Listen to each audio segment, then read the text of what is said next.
Assalamualaikum warahmatullahi wabarakatuh. Kita bertemu kembali pada video saya, di mana kali ini kita membahas kelanjutan dari cerita tentang memori, di mana sebelumnya saya membahas tentang explicit memory atau declarative memory, dan kali ini kita membahas tentang non-declarative memory atau implicit memory.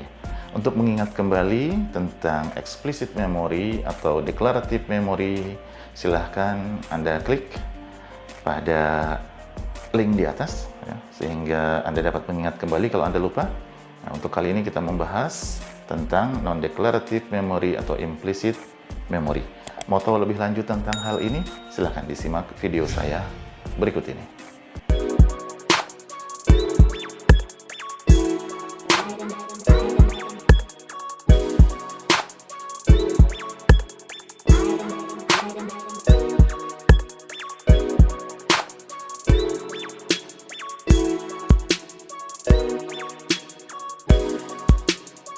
Pada pembahasan tentang declarative memory atau explicit memory, kita berbicara tentang kemampuan bagaimana menyerap pengetahuan dari luar, dari proses pembelajaran melalui berbahasa, melalui kata-kata, melalui angka, melalui sebuah kejadian, melalui sebuah kondisi tertentu, dan di mana kita ingin mengeluarkan memori ini perlu kemampuan untuk mengingat kembali.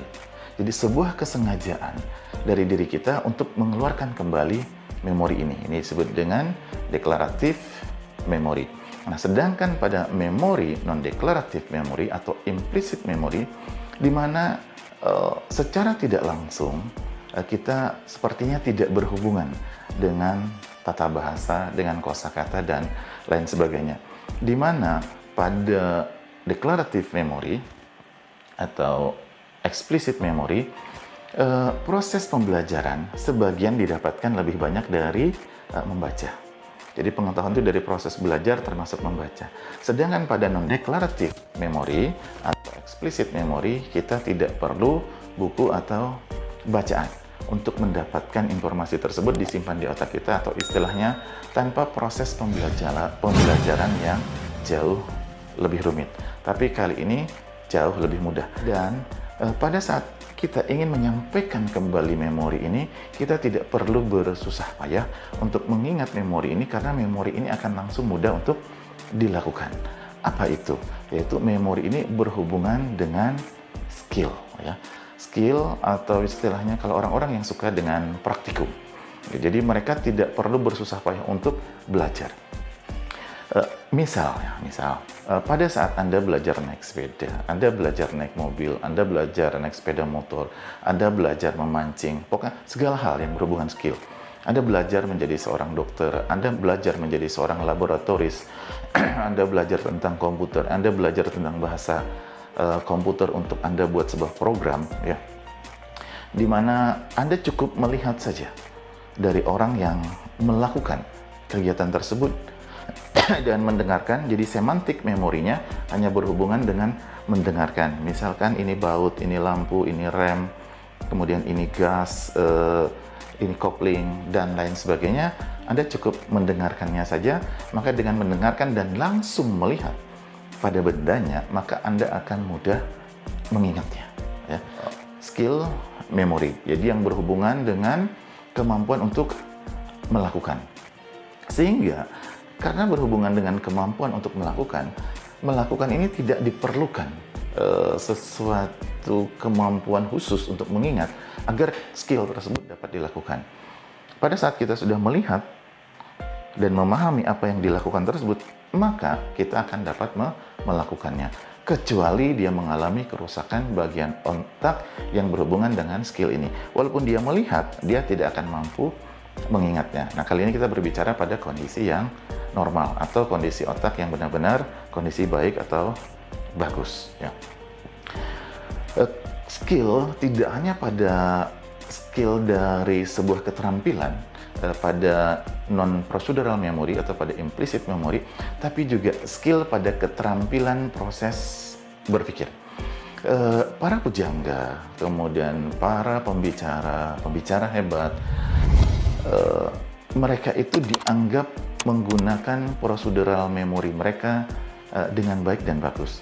Nah, artinya begini, eh, mereka pun untuk dapat membuat keterampilan kognisi atau keterampilan dalam proses berpikir, untuk dapat menjadi berbicara sesuatu yang baik, bagus, dan wah, serta menulis dengan kata-kata yang mantap dan luar biasa. Nah, mereka memerlukan proses tetap ke deklaratif memori untuk menerima informasi dari kosakata. Tapi mereka sudah melatih diri untuk menyusun hal ini. Jadi ini bagian non-deklaratif memori yang agak lebih susah sedikit. Tapi pada saat kemampuan, keterampilan kognisi seperti yang saya sebutkan tadi sudah terjadi, maka Anda akan menjadi mudah untuk membuat kata-kata yang menjadi luar biasa. Tidak perlu sesuatu hal yang sulit. Misalkan seorang pembuat puisi, seseorang membuat kata-kata pujangga, seseorang yang membuat pantun, ya. Di mana keterampilan membuat pantun ini pada saat dia mampu melakukan, maka ini menjadi sesuatu yang mudah buat dia untuk membuat itu kembali.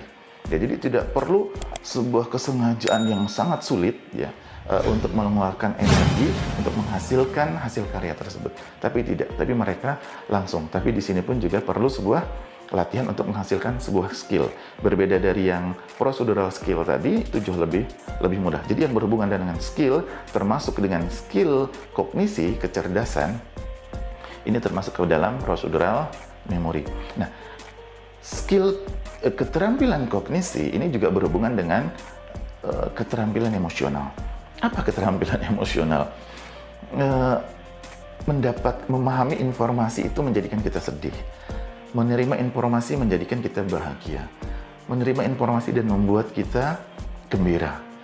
Kemudian menerima informasi atau tidak berhubungan dengan menerima informasi, tapi berhubungan dengan skill, kemampuan untuk tiba-tiba berpikir saya takut, tiba-tiba berpikir saya cemas, tiba-tiba berpikir saya takut, khawatir, dan lain sebagainya. Tapi ada juga orang yang mampu melatih pada saat dia berpikir, dia mampu mengeluarkan hormon kebahagiaan buat dirinya. Nah, ini termasuk ke dalam kondisi non-procedural memory.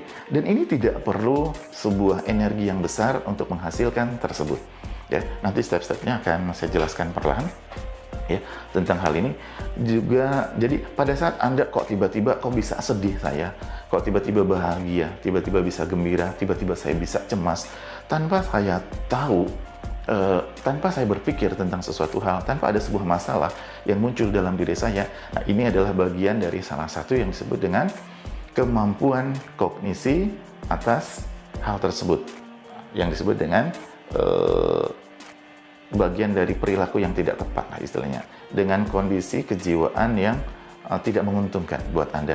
Dan ini sekali lagi boleh dibilang autopilot akhirnya, karena ini menjadi sebuah skill atau keterampilan buat seseorang. Oke, bagian yang ketiga yang berhubungan dengan procedural memory adalah kemampuan seseorang mampu membedakan warna, kemampuan seseorang mampu membedakan suara, kemampuan seseorang mampu membedakan cahaya. Cahaya kan termasuk warna, ya, karena dia berhubungan dengan panjang gelombang.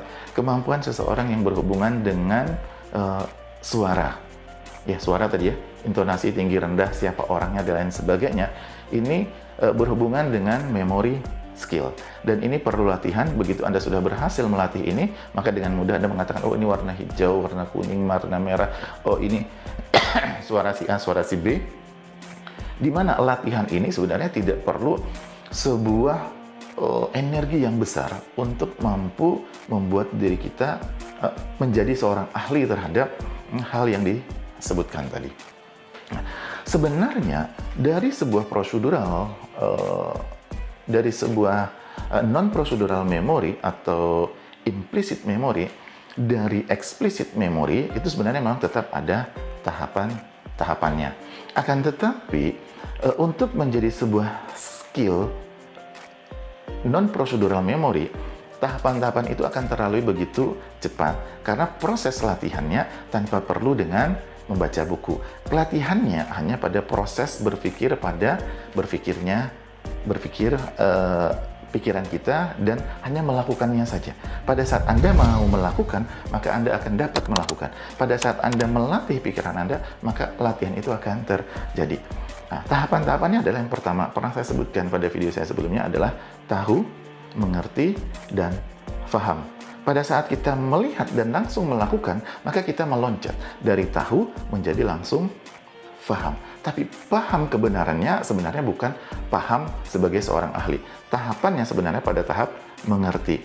Karena lebih baik lagi pada saat Anda benar-benar menguasai secara teoritis, secara semantik pengetahuan tersebut secara penuh, maka skill Anda akan jauh lebih hebat lagi. Karena Anda tidak hanya sekedar tahu dan sepertinya paham, tapi sebenarnya pada tahapan mengerti saja, maka Anda berada pada tahapan yang benar-benar paham.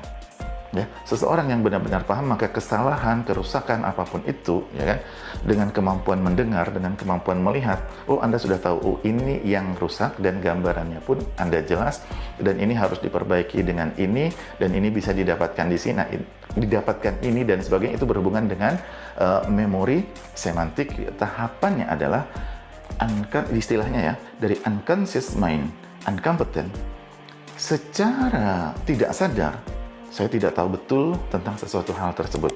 Unconscious mind, incompetent, di mana pada saat saya melihat sesuatu, misalnya ya, belajar mobil, pada saat saya baru duduk di kursi depan, di posisi supir, di mana saya sebelumnya tidak tahu apa-apa tentang tombol panel tersebut, atau misalkan Anda disuruh duduk di tempat duduknya pilot pesawat, maka saya yakin Anda tidak tahu apa-apa. Maka kondisi ini disebut dengan unconscious mind, incompetent. Kemudian perlahan Anda belajar, tapi dengan melihat secara langsung fact dan event, secara faktual dan berdasarkan pada kejadian langsung di lapangan. Tetap menggunakan deklaratif memori, tapi dengan melihat langsung secara skill, Anda akan jauh lebih mudah memahami kondisi tersebut. Maka posisi pengetahuan Anda menjadi naik, menjadi conscious mind, incompetent. Secara sadar, saya tidak terlalu begitu mampu mengingatnya dengan baik. Jadi saya sudah tahu, tapi fungsinya secara otomatis buat saya untuk tahu, saya masih belum terlalu tahu. Maka sering-seringlah Anda berketerampilan, sering-seringlah Anda melakukan, sering-seringlah Anda praktek, maka pada saat Anda praktek, Anda sebenarnya tidak memerlukan energi besar untuk mengingatnya. Ya, di situ bedanya dengan declarative memory. Anda tidak atau semantic memory yang ada pada declarative memory. Jadi Anda hanya perlu merepetisi atau mengulangnya kembali kegiatan ini sehingga kecerdasan Anda naik menjadi conscious mind competent. Secara sadar saya benar-benar memahami tersebut, tapi Anda belum menjadi autopilot. Ya, misalkan saya sudah tahu ini gas, ini rem, dan lain sebagainya, dan ini lampu, dan sebagainya. Tapi pada saat Anda baru belajar, Anda menyetir mobil, saya yakin pada saat Anda baru belajar, Anda tidak mampu menguasai paling tidak ketiga atau keempat titik di mana Anda harus melihat. Spion kanan, spion kiri, depan, dan spion belakang. Ya, Anda masih canggung, berarti Anda masih berada pada kondisi conscious mind kompeten. Nah, tahapan berikutnya Anda menjadi mahir bahkan sambil nyetir, Anda bermain HP dan lain sebagainya. Ini misal gitu ya, padahal ini tidak boleh ya. Ini misal gitu ya. Anda sambil menjawab SMS gitu kan, Anda sambil ngobrol dengan kawan di samping. Ada juga orang yang sambil ngerokok dan ini juga tidak boleh ya. Maka tingkatkan pengetahuan Anda naik dari conscious mind competent menjadi unconscious mind competent. Anda menjadi benar-benar seorang yang ahli. Nah, begitu pula dengan kecerdasan emosional. Pada saat Anda merasa, kok saya tiba-tiba muncul kecemasan, jantung berdebar-debar, lemas, keringat dingin, dan lain sebagainya, perut tidak enak, kepala pusing, dan lain sebagainya, kok itu bisa tiba-tiba muncul tanpa ada sebuah permasalahan yang jelas, maka Anda sama dengan termasuk seseorang yang sudah paham. Anda termasuk orang yang berada pada unconscious mind competent. Anda sudah berada pada autopilot dengan kecemasan tersebut. Anda sudah berada pada autopilot dengan ketakutan, kekhawatiran, dan kecemasan tersebut. Jadi Anda tidak perlu bingung tanpa ada sebuah permasalahan yang jelas. Apa yang menyebabkan Anda menjadi tidak nyaman atau disebut dengan dalam kondisi psikosomatis, ya kan? Tiba-tiba terjadi karena itu terjadi sudah autopilot. Sama dengan seperti orang yang mengalami insomnia. Seorang yang insomnia, malam ini dia berbaring di bantal mereka, di tempat tidur mereka, pikiran mereka jalan ke sana kemari untuk beberapa jam dan mereka tidak dapat menghentikannya, maka besok terjadi seperti itu lagi, maka di hari ketiga dia melakukan lagi, maka di hari berikutnya secara otomatis dia akan menjadi sulit untuk tidur atau disebut dengan istilah insomnia. Tahapan-tahapannya tetap seperti tadi, masuk kepada kondisi tahu, menjadi mengerti, menjadi paham, dan conscious mind uncompetent, conscious mind uncompetent, conscious mind competent, dan unconscious mind uncompetent, ya. Jadi sama-sama berada tahapan itu. Tapi pada kondisi non-declarative memory atau explicit, di mana skill ini tanpa perlu sebuah kekuatan yang besar untuk melatihnya menjadi Anda mampu, dan tidak perlu sebuah kesengajaan untuk mengeluarkan skill ini, maka skill ini akan langsung dapat Anda lakukan. Contoh skill yang dapat Anda lakukan contohnya bersepeda. Anda lama tidak bersepeda, sudah 20 tahun, mungkin atau 15 tahun Anda tidak bersepeda. Naik saja ke sepeda, Anda pasti masih dapat bersepeda. Disitulah maka disebut dengan non-declarative memory atau explicit memory ini sebagai dengan memori jangka panjang. Anda lama tidak nyetir, atau Anda nyetir mobil baru, perlu pengetahuan sebentar, dengan membandingkan data yang lama yang ada di otak Anda langsung mampu. Anda lama tidak berenang, ya, kemudian setelah 10 tahun Anda mencoba berenang di kolam renang, Anda tetap tidak akan tenggelam, Anda tetap akan mampu berenang, ya. Demikian video yang dapat saya buat kali ini tentang memori. Nanti selanjutnya kalau Anda ada pertanyaan tentang aplikasi dari memori ini pada kehidupan sehari-hari, terutama pada saat belajar ataupun pada saat kondisi psikologi Anda tidak benar, kita akan bahas lebih lanjut tentang hal ini, ataupun sebagian sudah saya jelaskan di video-video saya sebelumnya. Yang jelas, saya akan berupaya untuk menjelaskan tentang hal ini secara aplikatif agar Anda benar-benar dapat memahami lagi fungsi dari pembelajaran tentang memori ini pada kehidupan sehari-hari. Bila Anda bingung, penasaran, ada banyak pertanyaan dalam pikiran Anda, ketik di kolom komentar, sampaikan kepada saya. Mari kita berdiskusi dengan bahasa baik dan benar dan penuh dengan sopan santun, sehingga kita benar-benar semua menjadi dapat lebih pintar dan lebih cerdas, sehingga kita dapat menjadi lebih bijak lagi dalam menghadapi kehidupan ini. Jika video ini menurut Anda bermanfaat, maka share-lah untuk orang lain, agar orang lain pun mendapatkan manfaat dari video ini. Dan yang paling penting buat Anda, tekan tombol subscribe pada video ini, sehingga Anda dapat berlangganan video saya dan jadilah orang yang pertama untuk mengetahui video saya pada saat keluar, pada saat saya keluarkan, dengan menekan tombol loncengnya, ya. Terima kasih, kita ketemu kembali di video saya lainnya. Terima kasih. Assalamualaikum warahmatullahi wabarakatuh.